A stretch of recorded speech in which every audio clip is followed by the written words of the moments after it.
Belalang, oh belalang. Iya, Mak. Belalang di sini, Mak. Ada tetamu datang di luar tu. Kamu pergi buatkan kopi? Kopi? Kita mana ada kopi, Mak? Sudah lama kita tidak minum kopi. Apa? Nah, kamu ambil arang-arang ni, campur dengan air sejuk. Asalkan hitam macam kopi, jadilah belalang. Okey.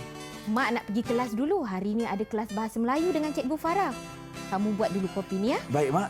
Belalang coba buat dulu, ya. Hati-hati, Mak, di jalan, ya. Ya, buat sedap-sedap. Berapa cawan boleh? Nanti Mak balik cepat. Ada belalang. Aduh, belalang. Bagaimana belalang? Cepat belalang. Ada tetamu di luar.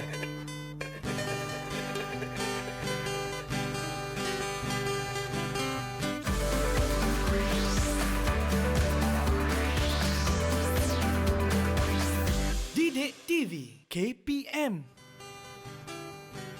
Assalamualaikum dan salam sejahtera kepada semua yang sedang menyaksikan slot Mendengar Rendah Didik TV KPM bersama saya pengacara anda Irfan Syahmi. Pada hari ini kita dalam mata pelajaran Bahasa Melayu untuk tingkatan 3. Jadi sebelum itu, siapakah gerangan guru yang akan bersama Irfan hari ini? Apa kata kita saksikan dulu profil guru kita.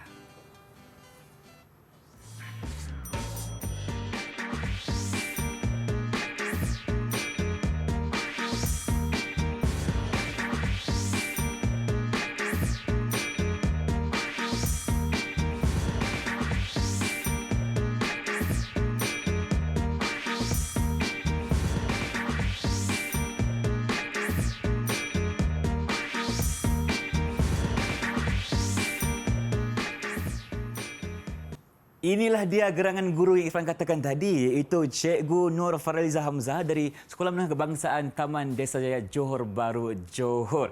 Assalamualaikum, Cikgu. Waalaikumsalam. Apa khabar, Irfan? Sihat, Alhamdulillah. Cikgu bagaimana pula? Baik. Alhamdulillah. Baik, terima kasih, Cikgu. Dan bersama Irfan hari ini tentunya dalam mata pelajaran Bahasa Melayu untuk tingkatan 3. Jadi kita juga bersama dengan seorang jurubahasa iaitu Cikgu Azliana Mashuri dari Sekolah Kebangsaan Pendidikan Khas Jalan Pil Ceras, Kuala Lumpur. Cikgu, terima kasih juga kerana menemani kami untuk hari ini. Jadi Cikgu Nur Faraliza, nak panggil Cikgu Farah kah, Cikgu Liza kah? Boleh panggil Cikgu Farah saja. Cikgu Farah sahaja. Baik, Irfan masih dalam keadaan di mana cakap bahasa baku lagi kerana masih lagi teringat gimmick yang kita buat tadi. Ya, kisah klasik tadi. Kisah klasik kisah tadi. Pak Belalang, ya. Baik, dan apa kata Cikgu, kita kenalkan juga anak murid Cikgu yang berada di atas talian sekarang ini. Silakan. Baiklah, hari ini kita bersama dengan 4 orang murid daripada SMK Taman Desa Jaya. Murid pertama ialah Intan Nur Syamira. Murid yang kedua ialah Nurul Farisha Afrina. Murid ketiga ialah Eng Hui Jun. Dan murid keempat yang bersama dengan kita pada hari ini ialah Vera Fong Sikian. Baiklah Cikgu, nampaknya kita bersama dengan 4 bunga yang menemani Irfan untuk hari ini dalam mata pelajaran Bahasa Melayu dengan topiknya kisah teladan. Ya, betul, Jadi Irfan. Cikgu, sebagai pengenalan untuk topik kita ni, mungkin Cikgu boleh ceritakan sedikit apakah pengenalan yang boleh Cikgu berikan. Silakan. Baiklah, terlebih dahulu sebelum kita pergi kenapa kita memilih tajuk kisah teladan ini, kita pergi dulu kepada maksud kisah teladan ini. Baiklah, menurut laman sesawang PRPM, Pusat Rujukan Persuratan Melayu, kisah bermaksud hal atau cerita, kejadian atau riwayat. Manakala teladan bermaksud perbuatan yang patut diikuti. Jadi, ini menunjukkan pada hari ini ada beberapa kisah yang kita nak kaji, Irfan, untuk dijadikan panduan ataupun teladan kepada murid-murid kita pada hari ini. Jadi, saya teruskan. Silakan, segmen Cikgu. yang pertama ialah segmen menyulam ilmu. Standard pembelajaran kita pada hari ini ialah 2.3.1 iaitu membaca dan mengulas maklumat daripada pelbagai teks dengan betul dan tepat. Dan hasil pembelajaran yang diharapkan ialah pada akhir siaran, murid dapat membaca teks dengan menggunakan teknik kuek. Apa teknik kuek? Nanti saya jelaskan. Okey. Dan yang kedua ialah mengulas maklumat daripada pelbagai teks dengan betul dan tepat. Jadi kenapa kisah teladan? Kisah teladan ini merangkumi aktiviti pembelajaran utama pada hari ini. Yang pertama, aktiviti pertamanya ialah penerangan teknik bacaan kuek. Kemudian, aktiviti kedua ialah aplikasi teknik bacaan kuek pada teks. Aktiviti ketiga, mengulas maklumat daripada teks. Dan aktiviti keempat ialah ulasan keseluruhan kedua-dua teks. Jadi kita akan mencapailah kemahiran yang diharapkan tadi, Irfan. Berbalik pada soalan Irfan tadi, kenapa kisah teladan? Sebab hari ini kita nak mengkaji beberapa teks teladan dengan menggunakan teknik kuek. Tadi apa teknik kuek ni? Macam bunyi itik. Macam bunyi itik pun ada juga. Jadi teknik kuek ni merupakan akronim ataupun cantuman kepada huruf Q, U, A, C, K. Apa dia huruf-huruf ini? Huruf yang pertama ialah huruf Q. Q yang membawa maksud question mark. Murid akan menanda tanda soal pada perkataan ataupun idea yang mereka rasa kabur, kurang difahami. Kurang jelas. Jadi mereka tandalah tanda soal pada teks tersebut. Baik. Kemudian U membawa maksud underline. Murid akan menggaris kepada sesuatu takrif yang mereka jumpa. Dan yang seterusnya A, asterisk.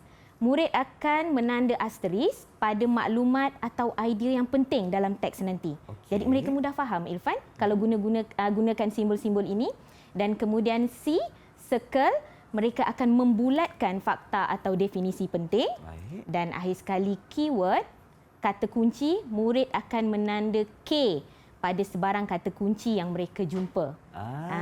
Sebab kalau selalu kan kita gunakan pen penanda ataupun garis, hal ini macam boring, membosankan. Betul. Jadi bila murid menggunakan pelbagai simbol-simbol, murid senang nak cam, nanti mereka mudah faham. Sebab pemahaman membaca, saya ulang sekali lagi, pemahaman membaca. Sebab murid kadang-kadang dia baca. Betul, tapi dia tak faham. Jadi pemahaman membaca ini sangat penting untuk murid-murid supaya mereka dapat mencapai kemahiran membaca di sekolah. Jadi saya nak tanya murid-murid di rumah, adakah mereka faham? Kalau mereka faham, cuba angkat kad hijau yang ada pada tangan mereka. Dengan teknik kuek tadi, kalau mereka faham sila tanda kad hijau. Angkat kad hijau, ya. Okey, semua angkat cikgu. Maknanya keempat-empat bunga kita ni memang dah faham dah. Ya. Irfan pun angkat jugalah boleh? Boleh. Tapi Irfan, sebelum itu Irfan, mereka ni kurang faham lagi ni. Apa saya suruh angkat, kalau faham mereka pun angkat. Tapi apa sebenarnya kad yang ada dekat tangan kita ni, Irfan? Betul. Ada yang senyum, ada yang macam sedih pun ada. Sedih pun ada. Yang kurang sedih pun ada. Jadi ini dinamakan kad kepada lampu isyarat. Nama dia kad lampu isyarat. Sebab tu warna dia sinonim dengan lampu isyarat. Ada warna hijau, kuning dan merah. Ya, betul. Jadi, maksudnya macam tadi, mereka faham, mereka angkat kad hijau. Kalau kurang faham, mereka angkat kad kuning. Kalau tidak faham langsung dengan penerangan saya, mereka boleh angkat kad merah. Tapi kan Irfan, sebenarnya aplikasi kad ni ada pelbagai kalau dalam pembelajaran abad ke-21. Mereka boleh, jika nak mencuba contohnya, mereka boleh angkat kad hijau juga. Untuk mencuba. Ya, betul. Baik. Jadi kad ini nanti murid-murid boleh aplikasikan dalam sesi pembelajaran.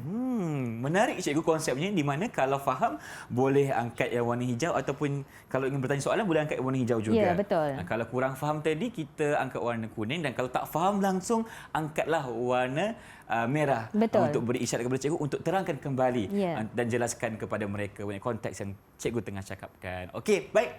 Terima kasih cikgu untuk penerangan di segmen ini. Maknanya kita akan belajar mengenai kisah teladan dan banyak lagi aktiviti yang kita akan lakukan selepas ini. Tapi sekarang ini cikgu, kalau kita berhenti berehat seketika boleh? Boleh. Baik, kembali kita dalam Didik TV KPM selepas ini dalam pelbagai perkongsian ilmu bersama dengan Cikgu Farah dalam Didik TV KPM.